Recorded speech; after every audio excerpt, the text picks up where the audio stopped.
नहीं पढ़ूंगा, मैंने सब मिला कर तो साड़ी नहीं देना है। दुल्हन से क्या कहते हैं,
पति जी सोचते हैं कि वो बात दुल्हन मर गई और मैं साड़ी लेने पड़े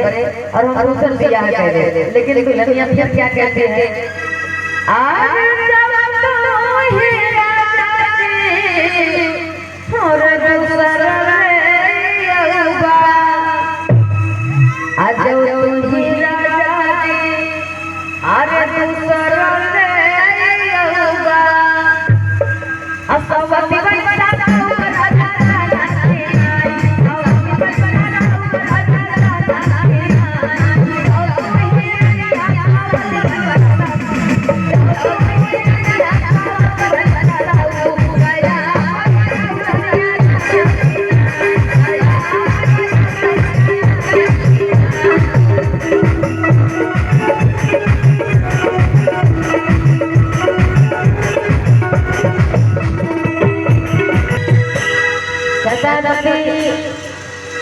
आप जब सवत बन के जब सताएंगे तो हम गया में आपको स्थापित कराएंगे, लेकिन दुल्हन कहती है नारी से कोई जीता नहीं है, तो भगवान नहीं जीत पाए